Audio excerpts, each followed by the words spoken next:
Hi, what's up everyone? Welcome to the RFOX AMA. CEO and co-founder Benny's here and I'm Lenny. We're in one of the shops in the RFOX VALT today and we're chatting about the NFT scene, utility, the RFOX launch coming up and much more. How's things, Benny? I'm very well, thank you. And yourself? Yeah, doing good, thanks. Just had a couple of double coffees, so yeah, ready to go. And a lot happening as usual. The Avatar campaign's kicking off this week. It's a challenging time to launch NFT projects. So yeah, it's going to be interesting. A lot of hard work is going to be going into it. There've been some big names launching recently, and there's been a few flops as well. Kevin Hart, Confessions from the Heart, and Chris Brown's Breezyverse were two of the ones that didn't go so well. And there's all sorts of NFT projects out there, like the more sophisticated ones like Elon Musk's Left Butt Cheek collection, or we could look at the groundbreaking Jack Dorsey's first tweet NFT, or the recently successful Goblin Town. Now, where does RFOX citizen avatars fit into the whole NFT scene? Yeah, so I think it's a little bit different. Based on the fact that what happens is we've actually got the avatars, right? Our avatars are looking nice and tanned today because we have the light coming through from the outside space scenes. But our avatars basically are created to be used in the vault and as a voting mechanism and as an actual citizen of the vault. So the NFT is the representation of that avatar ownership. So it's kind of different in the sense that many people bring out an NFT collection and then sort of say, okay, utility is a year down the track, or this is what's going to happen one day, or we're planning on building a game, or we're planning on doing this.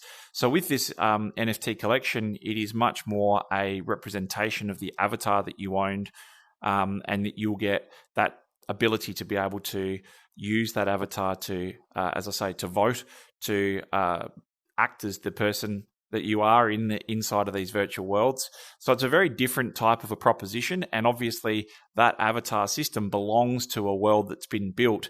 So it's a far more progressed utility case to its actual offering than something that just sort of goes out and sort of cashes in on a market trend.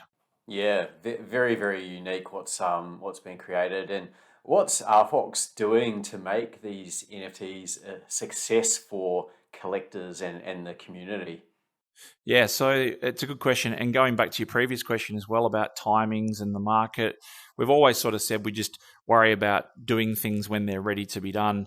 So we've sort of got if you wait for market conditions to be perfect, you're forever waiting. And our the reason that we're doing it, and as you will see with the types of pricing structures and the fact that we offer avatars to COGS holders and stuff like that, we're really much more about just getting these avatars into play, making sure that it works and that the whole ecosystem comes together. So for us, what we're doing from a value perspective is giving these avatars the ability to vote on the future direction and some of the build out or philosophy and direction of each of these quarters. So the value really lies in the fact that these do have utility, they do have a say, and if you want to have a say in how these quarters develop, you would have to have a citizen's avatar versus any other avatar that would be interoperable with this space and be able to come into the RFOX Vault. They wouldn't have voting rights or governance or a say in what happens next. So the value really is derived from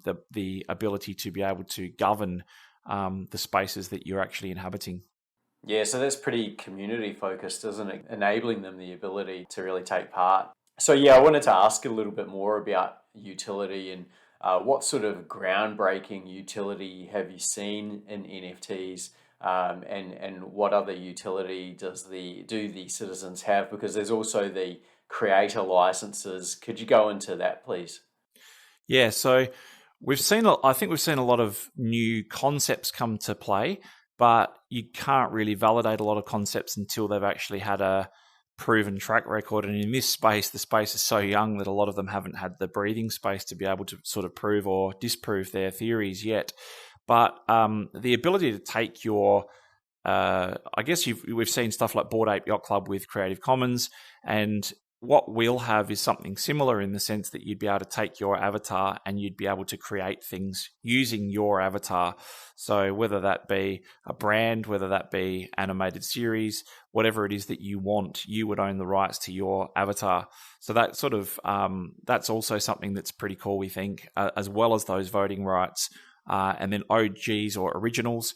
The originals, they'll get higher voting rights and power than the normals or the subsequent edition of avatars. So there's 1,300 or thereabouts that have higher voting power and more rare features. So we're about to start spoiling that. It's hard to explain without showing you, but you'll get to see those visually very, very quickly and identify the difference between those. And so we've got that layered approach, but we've also got a philosophy behind it. So we're really building lore into this project as well. So each of the quarters has a different origin story, philosophy, cultural belief, aesthetic environments. So we believe that they'll head in different directions and they'll get quite loyal followings by their holders as well, and that people will have an affinity towards one of those quarters over another based on their background and story and the people that continue that by coming in and taking over. But the whole objective from day one for us has been to build the platform, do a showcase of what all these products and tools can do, and then hand it over to the creators and the community to sort of develop further. Okay, great. Yeah, so it looks like a lot of utility there for creators and community. And how about staking? How does staking an avatar work? Because that's one of the features that they'll have as well. Yeah, so there'll be staking based on transaction volumes. So effectively, there'll be a pool of funds that would be dispersed amongst the holders of the avatars. They would be able to put those avatars into a staking pool and derive benefit from the fact that they have staked those and tap into a percentage of those transaction volumes with a multiplier if they back that with the token as well, like VFOX. So that's all being locked in now. We've sort of put out a one-pager previously, and now we're going to come out with more definitive terms and conditions so that everyone can make their mind up on their strategies. Okay, so funds that are being generated through the ecosystem will be used to fund the staking rewards. Yes, correct. Yep. Okay. Okay, now the public sale, that's locked in for the 10th of September, and there's going to be a whitelist pre-sale for those who want to get in early and at a discount. The details are to be released very soon. There's going to be a lot of marketing coming up from this week, so yeah, keep an eye on that. Now, so the sale is for a mint pass, and that will turn into a citizen at a later date. So I guess for people trying to work out when that might be, the Vault's going to go live with the first projects entering very soon. And from there, Benny, what does the roadmap look like in order to get those avatars usable in the Vault? Yeah, so that's an important point. So what we're trying to do is we've got a staged type of release. So what will happen is you'll then have I don't want to give away too much of the marketing, but you'll then have I'll just say container because I don't want to give it away. You'll have a container. That container will start off as a bland container without much direction over what it is or where it belongs. It will evolve over the course of time, over the next couple of months, and then it will reveal itself. At the time that it reveals itself, the idea is to then say, okay, these avatars are now available for use. What we didn't want to do was bring out an avatar and then say, see you in 2 years when it has utility. So the NFT sort of just sitting there in your wallet doing nothing. We wanted to make it so that the NFT sort of reveals itself, and then you can say, that's awesome. I want to go into the vault and be seen as this particular NFT. So we're trying to make that transition gap very, very small and try and have that all done within the course of this year. So you go from reveal to having your NFT to having your avatar and using your avatar on a daily basis all before the end of this year. All right, good way to do it. Now, the avatars will have use for the RFOX community and for collectors in the vault, as you just mentioned. They'll have great utility. And the actual sale is important to RFOX to raise funds for the business, to reinvest into the business. What exactly will the funds be used for? Yeah, so we've got a breakdown that you can refer to and have a look at what we've used each of the percentages for the funds for. But we collect in RFOX.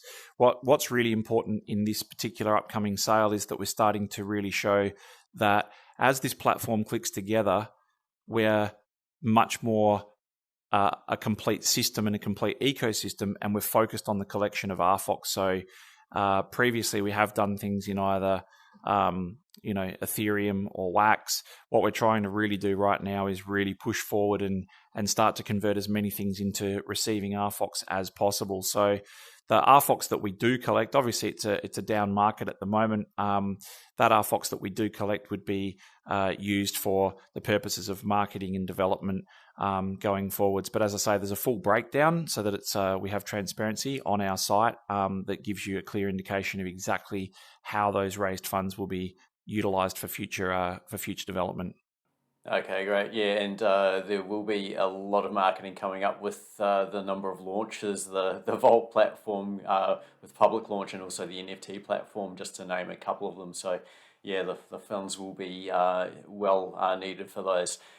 And just, I think we better finish up soon. We do have a community question from Josh Kryptos. I think he's one of RFOX's Greek community members. Now he's keen to get staking, and he asked when more liquidity pools and farms are coming for RFOX and VFOX. I think I saw on the roadmap Q4 music quarter will have staking pools. So yeah, what's coming up in that space? Yeah, so in the past, what we've done is we've allocated a percentage of the sales that we've made in each of the quarters to take that in RFOX and then allocate that to staking pools for VFOX. So that will continue, and that will be in line with the next within the next sale for the quarters. So we've done that for the first 2 quarters, and we'll continue to do that for the next 2 quarters as well. So as soon as we've completed the music sale, the new pools will start for the VFOX holders. Okay, brilliant. Right, and when do you think the avatars would be stakeable on RFOX Finance? We're working on that now. So we're looking at making sure that happens by the time that they are revealed and released. So all within this year. Okay, fantastic. Well, do you have any final updates for the week, Benny? I think basically just if you've been in and out or you're just coming into the ecosystem, it's really important to sort of poke around and have a look at where we're up to, because it's a pretty exciting phase with everything starting to come together now. And again, you mentioned previously challenging markets, but ultimately we just deploy when things are ready. Where we've got a plan, and we've got a very clear goal on making sure that we get things out and get this ecosystem clicked together, and that's exactly what's going to transpire and happen. And it doesn't matter about what the conditions are. We want to develop, and we want to produce, and that's really important. So what we're looking for a number of the products is testers. So if you do see that there's a possibility to register for testing, please put your hand up. We are giving you a golden opportunity while there's very small numbers to give feedback and us to be able to action and implement that stuff very quickly. We use trackers and tools like Canny and feedback surveys. So it's very important for us to understand what you're seeing, feeling, and thinking. And this is going to get increasingly hard as the numbers get larger. So we're going to start scaling the numbers of people that are coming in very soon as this content starts dropping in here. So just make sure that you're looking at our channels, registering to test, and then giving us your feedback. All right, and just for the benefit of people new to the ecosystem, we're in this test environment at the moment. So could you just quickly explain what this is? Yeah, so this is a test template for a shop space. As has been explained before, there'll be a number of different templates you can use, and as you can see here, there is some blank displays. You would be able to put your NFTs in there for sale, or ads, or whatever it is that you want, because we do have RFOX TV and streaming and videos and everything now as well. And ultimately what will happen very shortly is you will be given tools to be able to say, if you do have the ability to deploy games or worlds or lands buildings, castles, whatever it is that you want, you can actually deploy those. But our objective is to make sure that there's at least a few standardized and customizable templates for shop owners to be able to come in and say, well, I don't know how to do all of that stuff. I like this template.